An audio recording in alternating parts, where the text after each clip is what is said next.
வச்சு ஒரு சின்னதாக துவையல் அரைச்சிடலாமா? வாங்க. அதை கேரளாவில் சம்மந்தின்னு சொல்லுவாங்க. ஓகேங்களா? அதுக்கு கொஞ்சமாக நான் தேங்காய் எடுத்திருக்கேன், 4 பச்சை மிளகாய் எடுத்திருக்கேன், உங்களுக்கு காரத்துக்கு தக்கன எடுத்துக்கோங்க, 3 வெள்ளைப்பூடு எடுத்திருக்கேன்.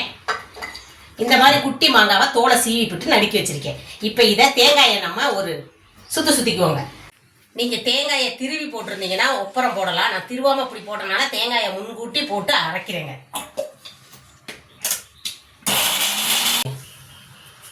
பார்த்தீங்கன்னா தெரியும். இப்படி பக்குவத்துக்கு வந்ததுக்கப்புறம் வெங்காயம் சின்ன சின்னதாக நறுக்கி போடுறேங்க. இதுதான் உங்கள் ஊரில் சிறுசாக்கா. பச்சை மிளகாவை நறுக்கி போடுறேன், கொஞ்சமாக கல்லுப்பு போடுறேன், வெள்ளைப்பூடு போடுறேன், அரைச்சி எடுத்துக்குவோம். இப்போ ஒரு கொப்பு கருவேப்பிலை அதில் கழுவி விட்டு போடுறேங்க. அது ரொம்ப அரைய விடக்கூடாது. கிறுக்கு ஒரு கிறுக்கு ஒரு சுற்று மட்டும் சுற்றி விட்டு இறக்கிடுங்க.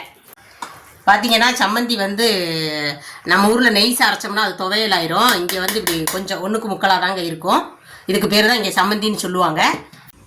கேரளா மாங்காய் சம்மந்தி ரெடி பண்ணியாச்சுங்க. சிம்பிளாக நீங்களும் வீட்டில் ட்ரை பண்ணி பாருங்கள்.